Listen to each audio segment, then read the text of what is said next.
So good afternoon, everyone, and thank you for joining us. I'm Lisa Bisson from Wesley Village. Wesley Village is a senior living community in Shelton that offers seniors independent, assisted, and memory care living options, as well as a skilled nursing home providing long-term care and short-term rehabilitation. I am joined today by my friends from Wayforth. We decided to do this webinar for two reasons. First, once I learned about the services that Wayforth provided, I realized almost every person and family I've worked with has been struggling with many of the things that they can help with. Marion and I were talking, and before everybody joined, how do you do it? How do you get rid of everything in your home that you've had there for 60 plus years? What do you keep and what do you not keep? How do you prepare your mom, your loved one, even yourself for making that move? And what do you do with all the memories stored in the closets and empty rooms? What is going to fit and look appropriate in your new apartment? The second reason we talked about doing this program is because I'm pretty sure we're all facing the same struggles due to COVID. We sit at home, we try to reorganize our spaces, we try to make things look better. So when we do these Zoom calls, everybody doesn't see the mess behind us. We're thinking about minimizing, considering our next steps. Is it time to downsize? Is it time to move? So I called on my friends from Wayforth and I asked them if they would partner with me on doing a program that would help not only those of you who are looking to move into a senior living community or looking to move your loved one into a senior living community, but also if you're just looking to make a change, if it's time to right size your home. So with that, I'm going to let my friend Andrea take over and give you the opportunity to make a fresh start this new year. Thank you, Lisa. Hello, everyone, and thank you for joining me today. Thank you, Wesley Village, for having me. And again, my name is Andrea Ruby, and believe me, I wish I could click the heels of my ruby slippers and make all of your extra stuff disappear. Unfortunately, downsizing is not a magical process, but today I can share some of my ideas on how to get you right-sized for your upcoming move. My clients often tell me that the number one hurdle they face when planning an upcoming move are their things, their stuff. I see right-sizing as a way to simplify our lives, and who doesn't want that? It is a way to bring function and beauty to our living space. By clearing away the clutter, you'll be left with only the things that are important to you, your favorite belongings, the things that bring you joy. The good news is that simplifying is on trend right now. Everyone is doing it. It's in style to own less. I know this process can be time-consuming, emotionally and physically tiring, but I would like to take a moment to look at it in a positive light. Many of you have probably been in your homes for 30, 40, almost 50 years. You too may be asking yourself, what do I do with all this stuff? It's no wonder that moving is considered the third most stressful event in a person's life. Now I realize I can tell you just to get rid of all your unwanted and unnecessary items in your home, but I know it's not that easy. Today, I'm going to share with you some tips on how to get from your longtime family home into a move-ready state. So when the time comes, you are right-sized and ready to move into a beautiful community like Wesley Village. On today's agenda, we're going to go over the 6 types of clutter, then go over some downsizing tips, and then close out with some of the latest trends in home staging. Trash masquerading as clutter. This is the easiest type of clutter to get rid of. This is our piles of newspaper, our old prescription bottles, old bank statements. This is clutter without a home. It's important to put a system together for these things. You can find them quickly piling up on your coffee table, your kitchen counter, dining room table, or even the floor. It's not trash, it just needs a home.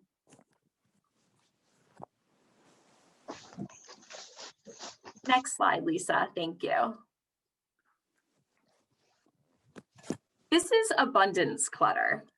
Abundance clutter is storing large amounts of things that go unused. There is no way you can wear this many shoes.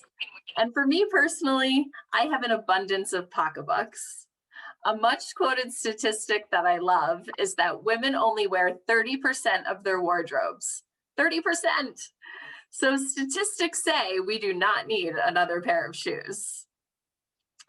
During this downsizing process, I also tell my clients to start with their pantry. It's another place we can find abundance clutter. But I'll give you a pass for now. You can keep all the canned goods and toilet paper that you want.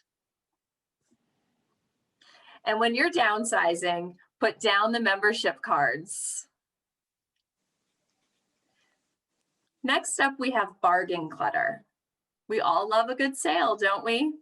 But just because something is on sale or free does not mean we need to bring it into our home. I must remind my husband of this every time he goes away on a business conference. We do not need any more tchotchkes. And if you don't really need it or use it, is it really a bargain? Just say no. Aspirational clutter. These are the things we aspire to be. This means quilting supplies, knitting yarn, scrapbooking stuff, the dusty old golf clubs. For me, it was when I purchased a Peloton in hopes of becoming an avid indoor cycler. But before I knew it, my bike looked like this. Does that look familiar? Yeah. And I saved for last sentimental clutter. This is the difficult stuff to let go. These items include gifts from our friends and relatives, grandma's china, your children's trophies. And later on, I'll share a few ideas on how to make choices on what to keep and what to let go of. So now that we've deciphered between the different types of clutter, let's talk about how we can downsize it. Let's start now. You may not be ready to move right at this moment, but you will be one step closer to being ready to move when that time comes. And start out small. Break your project down into small jobs, one drawer at a time, one closet at a time, and pace yourself. Please don't overdo it. And it's important to focus on what's going with you, not what's being left behind. When the new year rolled around, I decided I was going to do this too. So I assigned myself one task a day for the month of January. I gave myself Sundays off, and I made great progress without feeling overwhelmed. The trick for me was to start out small. And have a plan. Define your priorities. What items are must-haves in your new home? Make them a part of your plan. And complete a floor plan.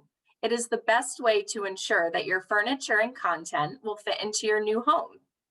The floor plan becomes the roadmap to your move.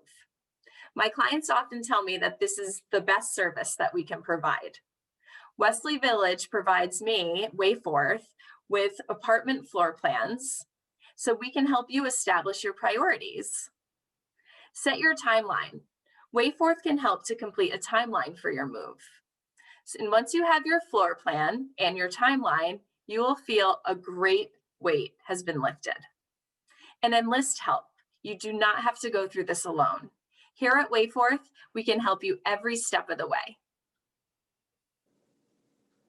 And this is an example as to why you need a floor plan.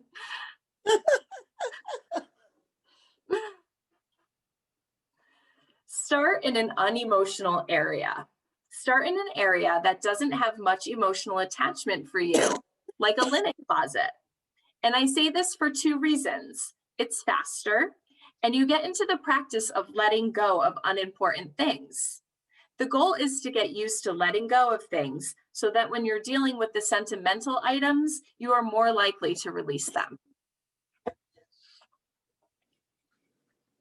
And ask yourself the tough questions. Do I use it? Do I need it? Do I love it? Does it make my life easier? Does it bring me joy? This is one of the most basic but important tips for downsizing. Be cognizant of what you're using and what you need on a daily basis, and those are the items you want to move forward with you. This is a slide of the home edit, and the next slide is of Marie Kondo. And these are celebrity organizers that ask their clients the same questions when going through this type of process. Create sorting categories. This makes the process easier and keeps it organized. Once you've decided what you're donating or trashing, it's important to get rid of it right away. And consider your lifestyle in the future. How will you be spending your time at the community? Remember, we're trying to simplify our life here. If you have not hosted a formal dinner party lately, you can downsize the china. And you don't need to let go of all of it, but keep 4 settings, not 12.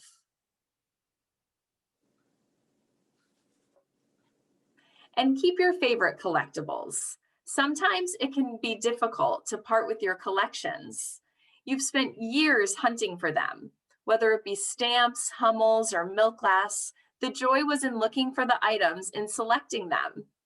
I don't advocate that you get rid of them, but keep your favorites. Keep the best of the best. And take inventory of your clothes. Does it fit? Do I love it? Is it in style? And apply that 1-year rule. If I haven't worn something in my closet for over a year, off to donation it goes.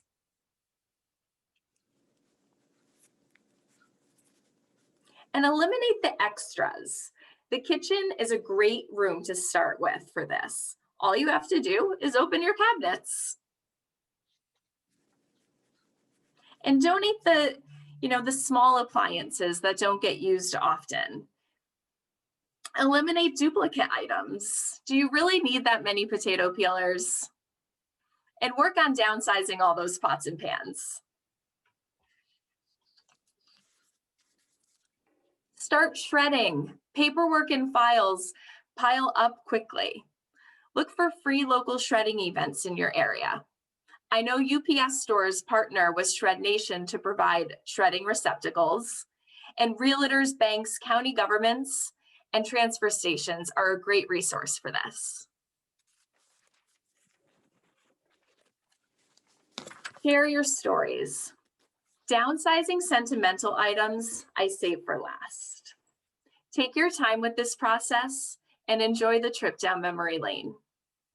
One of my favorite aspects of my job is listening to my clients tell stories about their childhood, special people in their lives, things in their lives. I often wish their children or grandchildren were here with us.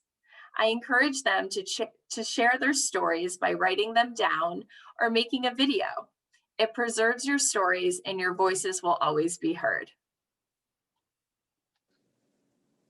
Now, what do we do with all this excess? Well, Wayforth will help work with you and your family to distribute the heirlooms. We partner with vendors that help to identify items with open market value. We work with organizations that will give new life to your treasures. And whatever is left, we will help dispose of or haul away.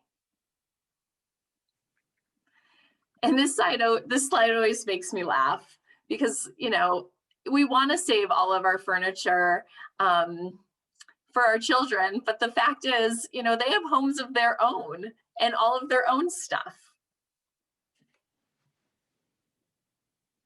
These are some examples of what's currently selling in the open market. Mid-century modern furniture, German nutcrackers, train collections, silver, and sports memorabilia. Wayforth partners with local organizations that will repurpose your treasures for people in need. And nothing makes us feel better than knowing we've helped somebody.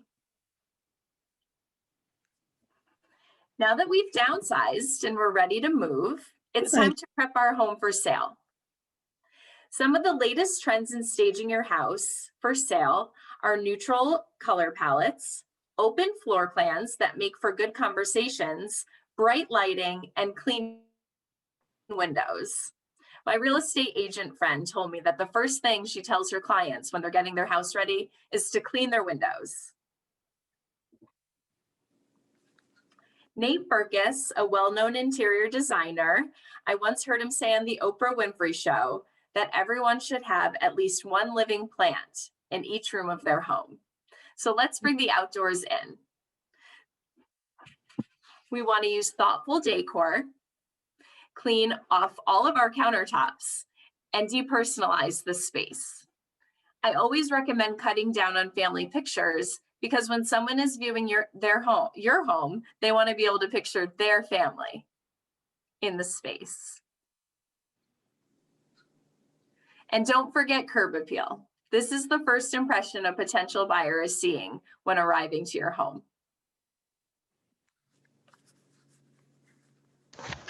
So now it's time to look ahead. I think it's important to acknowledge the impact that COVID has had on all of us. I am so happy that you joined us today because this means that you're planning for your future and you're ready to move ahead. Now is the perfect time to consider moving into a senior living community. Communities like Wesley Village have gone above and beyond what is necessary to keep you healthy and safe from COVID-19. Wayforth will partner with Wesley Village and move mountains to move you safely.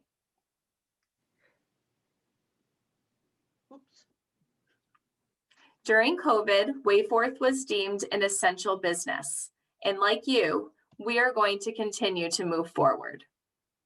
Wayforth has implemented high-end health and safety protocols that kept us open and moving during the pandemic. We also developed the contactless move with the use of technology. All of our employees are health and safety certified. Taking care of you has never mattered more. Now, I know I've given you a whole lot of information, but I challenge you to start now. For the next 2 weeks, pay close attention to the items you use. Those are the items you move forward with you. And call me. I'd love to hear how you're doing. And I'm here to answer any questions that you might have along the way. Thank you so much. Lisa? Thanks, Andrea. You know, when Andrea and I first started talking about doing this, you know, I related to her many of the stories that I've dealt with some of the residents moving into this area. And there are a couple of things that I just want to mention. If you're working with your loved one on downsizing and, you know, you get to the point where you need to start eliminating some of the furniture, you know, our first reaction is, well, let's see if we could sell it. And as Andrea told us, everything is not selling these days. So an example I shared is that when we moved my aunt into this community, she has a dining room set that's got to be about 40 or 50 years old. And it's old and it's clunky and it's simply not in style these days. And my parents tried to sell it for her. And unfortunately, they really weren't able to find anybody who would give her anything for it. And my father said to her, it's not worth anything. Nobody wants it. And it was heartbreaking because that table and chairs was worth an immeasurable amount of money to her because she spent 40, 50 years worth of Christmas, New Year's, birthday parties, Scrabble games, Monopoly games, tea and cookies, making cookies at that table. It holds years and years of memories. And for somebody to tell her nobody wants it and it's not worth anything is just heartbreaking and deflating for her. And one of the great points that Andrea brought up earlier in the presentation is donating things. If you can find a place to donate furniture to, even though they're not in style, they will become somebody else's dining room table. There will be more Christmases shared at that table. There'll be more memories made. And even though there weren't dollars exchanged for it, there's really a future being exchanged for it and a whole lot of memories. So in short, choose your words carefully. And remember that an item may not have a monetary value, but it certainly has a lot of memories in it. And the other funny story we talked about was a battle the family got into over a sewing machine. Now, let's face it, many of us have sewing machines. A lot of us have the ones that are built into the fancy tables that look like a piece of furniture, and then you flip it up on top. And one of our residents wanted to move that in. And let's face it, she hasn't sewn in probably 15, 20 years, if that. But it was an heirloom to her. She made all of her children's clothing. She sewed curtains and all of that stuff on that sewing machine. And you know what? It wasn't that big. So when it all came down to it, who cares? Bring the sewing machine. It doesn't really matter if it's going to fit, if Andrea has placed it neatly on the floor plan and it works, or we have a good corner for it, bring it. It doesn't really matter. Now, if it's grand piano we're talking about, or a pool table, that might require a longer conversation. But something as simple as a sewing machine, or photo albums, or a roll top desk is something that can certainly be accommodated if that's what they'd like to bring. I'd like to open it up to the folks who are joining us. Is there anybody who has any questions about downsizing, about how to have that conversation, about how to coordinate a move? For example, if your loved one lives in a different state, say they live in Florida or Virginia, and you're looking at moving them up here to Connecticut, or I think it was Marion who's on here right from Pennsylvania, and you're Right. looking to move here from Stratford. My son's in Stratford, so I would like to be within 15 or 20 minutes of them. Wonderful. Well, the good news about Wayforth is that we have markets from Florida all the way up to Boston. So that's a move that we could absolutely assist with, all Okay. under the Wayforth umbrella. Good And to that's know. helpful. That's helpful for all of us, especially because with COVID, traveling is not something we all want to do. And my aunt still owns her home in Florida. And the last thing I really want to do is take her on a plane and fly down to Florida and spend a couple weeks down there downsizing. But partnering with Wayforth or another move management company, they have some really neat setups. Andrea, you said something about Zoom calls and pictures. So I mentioned our contactless moves, which is something that's become really popular during COVID. So while I usually will do an in-person initial visit, I now do them when the client requests over a Zoom call or FaceTime. Today I did a WhatsApp call. So that's a great way to start the process. I'm also able to do downsizing sessions through Zoom calls as well. And then when we pack up and unpack, we're able to do that without the client being there. And one last thing I want to just bring up about making the move into a senior living community. They're making that move, moving anywhere, really comes with a little bit of grief. You're leaving your home of 60 years, you're leaving your memories, you've driven down your street 500 times, if not 5 million times. And you know every mailbox and every tree and every last thing about that community. So taking it slow is important, but there's also something to be said about moving into your new home and before you sell your other home, and to start your new memories and start your setup in your new place before you tackle all the downsizing and clearing out of your existing home. Particularly helpful if you're trying to move mom or dad into a senior living community, because then you don't have mom or dad standing next to you saying, you can't throw that out. I need that. Where is this? Oh, put this in this box. If you can kind of help mom and dad step out of that picture and start enjoying their life in their apartment, then you can go through and take care of some of the things that might be a little uncomfortable to do in front of them. And also, in the time of COVID, you definitely don't want a real estate agent or people coming to open houses or walking through mom or dad's house with them standing there. It's just not safe. So isn't it easier to have an open house or to welcome tours when mom is not there and you don't have to worry about the risk of any sort of COVID exposure or anything else for that matter? If mom can be out enjoying her life in her apartment, then she doesn't have to be exposed to any of that. Now is really the best time to consider making a move to senior living.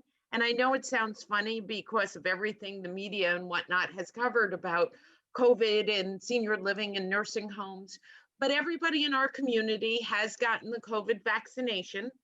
Everybody in our community has been safe over the past couple of months. And everybody in our community is able to enjoy life without having to worry about going to the grocery store or cooking their meals. We're doing telemedicine visits. We're doing all kinds of things to make sure that they are safe in their home here at Wesley Village. So I'm going to put together a resource sheet that I can email out to everybody that will have all of our contact information, Andrea's and mine. It'll have a list of some of the donation places and resources that we mentioned along the way, and our email addresses. So if you do have any follow-up questions, please don't hesitate to reach out to us. Any questions before we wrap things up?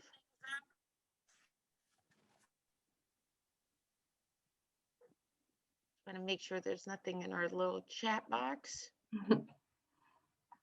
All right, folks. Well, you know how to get in touch with us if you need to. I'm going to put things together. We did record this webinar as well, so I will send you out the clip for the webinar as well, so you could refresh and go back and look at some of the tips we provided. Thank you. Thanks, Thank everybody. you.